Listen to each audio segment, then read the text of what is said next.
প্রিয় ভিউয়ার্স, আমি এই মুহূর্তে দাঁড়িয়ে আছি মঙ্গলবার বাঁধের উপরে। জনগণের যে গতকাল থেকেই যে উৎকণ্ঠা জেগেছিল যে গড়াই নদীতে পানি বৃদ্ধি পেয়েছে এবং বাঁধ ভেঙে যাচ্ছে, প্লাবিত হচ্ছে, অনেক কিছু গুজব আমরা দেখতে পেয়েছি। কিন্তু এগুলো শুধু ফেসবুকেই সীমাবদ্ধ ছিল, ফেসবুকের মধ্যেই। স্থানীয় বাসিন্দারা আতঙ্কিত ছিল। গত রাত 12টা থেকে সারা রাত ধরেই তারা এই বাঁধের উপরে অবস্থান নিয়েছিল। আসলে মূলত ফারাক্কার যে গেট সবসময় খোলা থাকে, তবে আমরা সরজমিনে এই বাঁধের উপরে এসেছি দেখতে যে বিষয়টা কি। বিষয়টা এখন যেটা আমরা উপলব্ধি করতে পারছি যে পানিটা কিছুটা মানে সামান্য তিল পরিমাণ পানি বেড়েছে, এখনও কিন্তু সেই পরিমাণ পানি এখানে বাড়েনি। কিন্তু ফেসবুকে যে গুজব রটানো হচ্ছে এগুলো আসলেই ভয় ভীতিকর একটা পরিস্থিতির মধ্যে আছে। এটা কুষ্টিয়া গড়াই নদী বাঁধ। আমরা দেখতে পাচ্ছি যে এই যে দেখুন আপনারা মাছ মারার যে জাল পেতে রেখেছে, আসলে মূলত কিন্তু যেটা যে অবস্থায় ছিল সেই অবস্থাতেই আছে। সামান্য পরিমাণে হয়তো 1-2 ইঞ্চি পরিমাণ পানি বৃদ্ধি পেয়েছে, কিন্তু প্রকৃতপক্ষে পানি বৃদ্ধি পায়নি। এটা স্থানীয় জনগণ যেটি বলছিলেন যে পানি বাড়েনি। পরবর্তীতে গতকাল রাত্রে অনেকে লাইভ করেছে, অনেকে দেখেছেন, কিন্তু মূলত এটা পানি বৃদ্ধি পায়নি।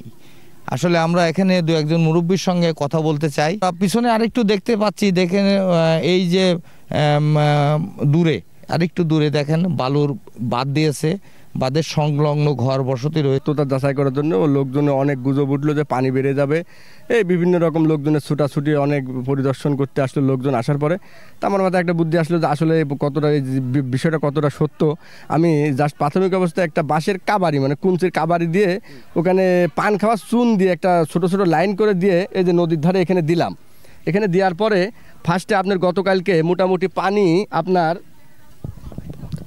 এইখানে ছিল, পানি এইখানে ছিল। থাকার পরে আস্তে আস্তে দেখছি এখন পানি নিচে নেমে যাচ্ছে। পানি বাড়ার কোনো আমরা মানে পারলাম না যে পানি বাড়ছে, আসলে সত্য না এটা। পানি কিন্তু আস্তে আস্তে গতকালকে যা ছিল তার থেকে একটু কমে গেছে, পানি বাড়ার কোনো আমরা সম্ভাবনা দেখছি না। বিগত একদিন হলে শুনেছি ফারাক্কায় 109টা বাঁধ খুলে দিয়েছে। এই আতঙ্কে আমাদের এলাকাবাসী আমরা আতঙ্কিত আছি। বাঁধ থেকে রেণুক বাঁধ পর্যন্ত থেকে এই উত্তর কমলাপুর এটা খুবই ঝুঁকিপূর্ণ। এটা যদি ভেঙে যায় শহরও বিলীন হয়ে যাওয়ার সম্ভব আছে। জিও ব্যাগ কিছুটা ফেলাইছে হচ্ছে সাইফুদ হুজুরের বাড়ির সামনে, অথচ এই জিও ব্যাগ ওই রেণিক কুমলাপুর থেকে মঙ্গলবারে বাঁধ পর্যন্ত ফেললে দেখা যাচ্ছে এখানকার ঝুঁকিপূর্ণটা। পানি উন্নয়ন বোর্ডকে দ্রুত এই কাজটা সংস্কার করার জন্য আপনাদেরকে বিশেষভাবে অনুরোধ করা হলো। এখানে বস্তা তো আপনার হেলিকা পড়ি না, এখন সকলে আশ্বাস দিচ্ছে যে বস্তা পড়বে। এর আগে ধরেন অফিসাররা আইসে বললো কি যে বস্তা দেওয়া হবে, এখন তো পরে বলছে যে আর বস্তা তো এখনও আসলো না। এখনও এখানে অনেক বাড়িঘর আছে, আপনার যদি ভেঙে যায় তাহলে তো আমরা গরিব মানুষ, আমরা কোথায় যাব। আমাদের এখানে এখন হেলিকা মানে নদীর কোলে মানে আশপাশে বস্তা দেওয়া হয়েছে, আমার এখানে এখনও বস্তা দেওয়া হয় নাই। বস্তা না দিলে দেখে যে কোনো সময় মসজিদ মাদ্রাসা আছে পাশে, আমরা অনেক পাশে বাড়ি টাড়িতে আছে, মানে ভেঙে গেলে তো আপনার আমাদের সমস্যা, আমরা কোথায় যাব। উত্তরচর কমলাপুর 16 নম্বর ওয়ার্ডের মধ্যে এই জায়গাটা পড়ে। বজলা ভাইয়ের বাড়ির সামনে থেকে এই মসজিদ পর্যন্ত কোনো বস্তা দেওয়া হয় না। আমরা অনেকে এখানে বাস করি, গরিব মানুষ। আমরা যদি ভেঙে এখানে তলা যায়, আমরা আগামীবার ঘর বাড়ি করতে পারবো না, আমার দিন আনি দিন খাই, আমরা খুব কষ্টের মধ্যে আছে। আপনারা যদি পানি বোর্ডে বুঝলে যদি এই বিষয়টা দেখতে পারেন তাহলে আমার জন্য খুব সুবিধা হয় মনে করি। ছেলেপিলে আমরা খুব কষ্ট হয়ে আছে দীর্ঘদিন ধরে। গতকালতে শুনছিলাম যে এই সাইডটা খুব ভালো ভয়ঙ্করভাবে ছিল, নদীর ফারাক্কা সাইড দেশে আমাদের গড়াই নদীর পানিটাও কালকের থেকে খুব ছিল, উতাল পোতাল ছিল, আর পানির স্রোত ছিল প্রচুর। তা এখন আজ সকাল থেকে দেখা যাচ্ছে পানি একটু শুকনা, আর জিকের থেকে এই করছে যে এরা লোক এখানে বস্তা দেবে, ঠিক আছে।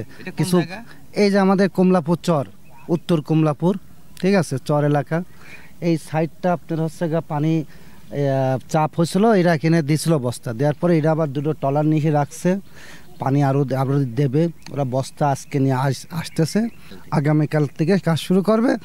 তে এখন বিষয় হচ্ছে আমাদের এখানে বাড়ি, আমরা বিপদে আছি। হ্যাঁ, তারপরেও এই তত্ত্বাবধায়ক সরকার আসার পরে এই জিনিসটা আরও কারেন্ট পিক আপ কাজ হয়েছে, যা আগে সরকারও ছিল উনি বা দেখে, কিন্তু আজ এই নেতা কাল ওই নেতা বিভিন্ন জায়গায় যাওয়া লাগে। কিন্তু আমি যখনই এই তত্ত্বাবধায়ক সরকার আসলো, আমাদের যখন ভেঙে গেল, সেই সময় প্রচুর একটা আমরা দেখলাম যে ছাত্র রাজনীতি যেসব ছেলেপেলে যারা এটা করছে, এদের যে একটা ধন্যবাদ, যে এদের এটা দেখে এরা অফিসাররা কারেন্ট পিক আপ চলে এসে এই কাজটা শুরু করছে। পানি হালকা বাড়ছে আপনি। জি জি। আচ্ছা, কেউ বলছেন পানি বেড়েছে, আবার কেউ বলছেন পানি বাড়েনি।